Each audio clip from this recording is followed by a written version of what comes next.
नमस्कार दोस्तों, स्वागत है आपका वनडे एग्जाम सेंटर में। दोस्तों, आज के वीडियो में हम लोग दीनदयाल उपाध्याय गोरखपुर विश्वविद्यालय गोरखपुर के बीए 5th सेमेस्टर सोशियोलॉजी के पहले पेपर, जिसका नाम है क्लासिकल सोशियोलॉजिकल थॉट, उसको सॉल्व करेंगे और जानेंगे कि किस प्रश्न का कौन सा उत्तर सही होगा। हम लोग जिस पेपर को सॉल्व करने जा रहे हैं वह सत्र 2023-24 का पेपर है और उसका पेपर कोड है SOC 301। चलिए बिना देर किए जानते हैं कि किस प्रश्न का कौन सा उत्तर सही होगा। आपका पहला प्रश्न है, किसका विचार है कि मानव समाज का उद्विकास व्यक्ति के बौद्धिक विकास के समानांतर होता है। यह जो विचार है यह आगस्त काम्ट का विचार है। सी ऑप्शन यहाँ पर आपका सही हो जाएगा। यह विचार आगस्त काम्ट के 3 स्तरों के नियम से जुड़ा हुआ है। आगे बढ़ते हैं। दूसरा प्रश्न है, निम्न में से कौन सा समाजशास्त्री मानवता के धर्म की अवधारणा से संबंधित है। तो मानवता के धर्म की अवधारणा से अगस्त काम्ट संबंधित हैं। दूसरे का बी ऑप्शन आपका सही हो जाएगा। तीसरा प्रश्न है, समाजशास्त्र सामाजिक व्यवस्था और सामाजिक प्रगति का विज्ञान है। यह परिभाषा दी गई, आपको बताना है यह परिभाषा किसके द्वारा दिया गया है। तो अगस्त काम्ट के द्वारा ही दिया गया है। बी ऑप्शन तीसरे का भी सही हो जाएगा। चौथा प्रश्न है, निम्नलिखित में अगस्त कौन किस अवधारणा से संबंधित हैं। तो अगस्त काम्ट जो है इसमें से विज्ञानों का संस्करण से संबंधित है। चौथे का सी ऑप्शन आपका सही हो जाएगा।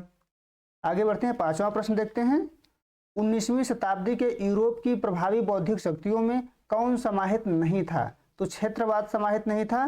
डी ऑप्शन यहाँ पर आपका पांचवे का सही हो जाएगा। आगे बढ़ते हैं। छठा प्रश्न है, कौन से समाजशास्त्री मानव चेतनता के वैज्ञानिक विकास के माध्यम से समाज को मुक्तिदायी बनाने हेतु चिन्हित रहे। यहाँ पर आपका छठे का बी ऑप्शन सही हो जाएगा, दुर्खीम। आगे बढ़ते हैं। सातवां प्रश्न है, समाजी विकास के धार्मिक स्तर में वर्चस्व था। आपको बताना है किसका वर्चस्व था।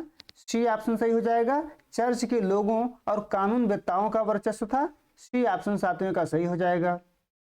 आठवां प्रश्न है, मानव इतिहास मूलतः मानव चिंतन और समाज की प्रगति का ही इतिहास है। यह कथन संबंधित है। तो यह कथन जो है कार्ल मार्क्स से संबंधित है। आठवें का सी ऑप्शन सही हो जाएगा। नौवां प्रश्न है, फ्रांस की क्रांति घटित हुई। तो 1789 में हुई थी। नौवें का सी ऑप्शन सही हो जाएगा। 10वां प्रश्न है, सामाजिक गतिशास्त्र संबंधित है कि अध्ययन से। यहाँ आपको खाली स्थान भरना है। तो सामाजिक संरचना के अध्ययन से संबंधित है सामाजिक गतिशास्त्र। ए ऑप्शन 10वें का सही हो जाएगा। 11 नंबर प्रश्न है, निम्नलिखित समाजशास्त्रियों में कौन कंसेंसस यूनिवर्सलिस्ट की अवधारणा से जुड़ा है। कंसेंसस यूनिवर्सलिस्ट अवधारणा से कौन जुड़ा हुआ है आपको बताना है। तो यहाँ पर 11 का आपका सी ऑप्शन सही हो जाएगा, दुर्खीम। आगे बढ़ते हैं। 12 नंबर प्रश्न देखते हैं, नए प्रत्यक्षवादी समाज को कौन द्वारा नामित किया गया। प्रजातंत्र सरकार से नामित किया गया है। ए ऑप्शन जो है 12 का सही हो जाएगा। 13 नंबर प्रश्न है, यूरोप में पुनर्जागरण किस देश से प्रारंभ हुआ। तो इटली से प्रारंभ हुआ था। 13 का बी ऑप्शन सही हो जाएगा। 14 नंबर प्रश्न है, the course of positive philosophy प्रकाशित हुई। तो 1930 से लेकर के 1942 के मध्य प्रकाशित हुई थी। सी ऑप्शन आपका सही हो जाएगा। 15 नंबर प्रश्न है, the course of positive philosophy प्रकाशित हुई, कितने खंडों में प्रकाशित हुई है आपको बताना है। तो 6 खंडों में हुई है। 15 का बी ऑप्शन आपका सही हो जाएगा। 16 नंबर प्रश्न है, कुंत के अनुसार समाजशास्त्र की 2 शाखाएं हैं। कौन कौन सी 2 शाखाएं हैं। ए ऑप्शन सही हो जाएगा, सामाजिक स्थिति शास्त्र, सामाजिक गतिशास्त्र। आगे बढ़ते हैं। 17 नंबर प्रश्न है, कौन सा सही सुमेलित नहीं है। तो इसमें सी ऑप्शन सही सुमेलित नहीं है, क्योंकि वेबर जो थे अमेरिका के रहने वाले नहीं थे, जर्मनी के रहने वाले थे। सी ऑप्शन यहाँ पर आपका सही हो जाएगा। 18 नंबर प्रश्न है, कार्ल मार्क्स का जन्म हुआ था। आपको बताना है कार्ल मार्क्स का जन्म कहाँ हुआ था, कब हुआ था। आपको बताना है 1818 में। ए ऑप्शन 18 का सही हो जाएगा। 19 नंबर प्रश्न है, वेबर के अनुसार सत्ता 3 प्रकार के होते हैं। तो आपको बताना है कौन कौन सी सत्ता है। 19 का सी ऑप्शन आपका सही हो जाएगा, कानूनी, पारंपरिक और करिश्माई सत्ता है। 20 नंबर प्रश्न है, दास कैपिटल किस शताब्दी के दौरान प्रकाशित हुई थी। दास कैपिटल जो ग्रंथ है किस शताब्दी में प्रकाशित हुई थी। तो 19वीं शताब्दी में हुई थी। ए ऑप्शन आपका 20वें का सही हो जाएगा। 21 नंबर प्रश्न है, मार्क्स के साथ कम्युनिस्ट घोषणा पत्र किसने लिखा? तो ये जो है फ्रेडरिक एंगल्स ने लिखा था। बी ऑप्शन आपका सही हो जाएगा 21 का। 22 नंबर प्रश्न है, कार्ल मार्क्स का जन्म किस शहर में हुआ था? तो ट्रायर जर्मनी में हुआ था। 22 का बी ऑप्शन आपका सही हो जाएगा। 23 नंबर प्रश्न है, जिस तरीके से कोई समाज अपनी वस्तुओं और सेवाओं का उत्पादन करता है उसे कहा जाता है? उत्पादन का तरीका कहा जाता है। 23 का बी ऑप्शन आपका सही हो जाएगा। 24 नंबर प्रश्न है, मार्क्स ने उत्पादन के 4 मुख्य तरीकों की पहचान की। आपको बताना है वो 4 तरीके कौन से हैं। तो ए ऑप्शन सही हो जाएगा, आदिम साम्यवाद, दासता, सामंतवाद और पूंजीवाद। आगे बढ़ते हैं। 25 नंबर प्रश्न है, शासक वर्ग और श्रमिक वर्ग के बीच संघर्ष को कहा जाता है? वर्ग संघर्ष कहा जाता है। 25 का डी ऑप्शन सही हो जाएगा।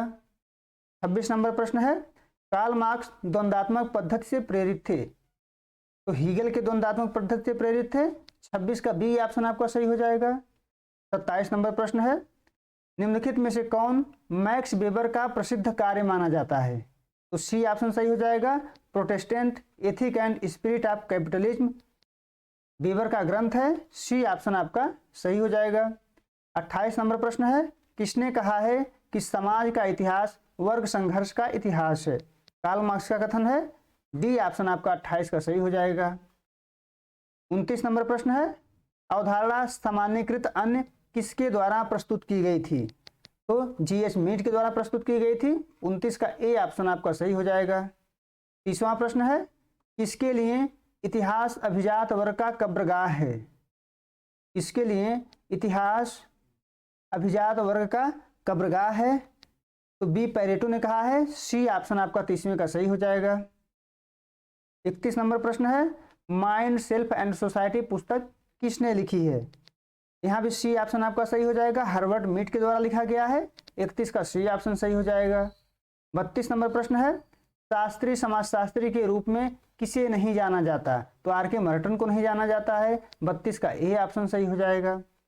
33 नंबर प्रश्न है, दुर्खीम के अनुसार समाजशास्त्र का विषय क्या है?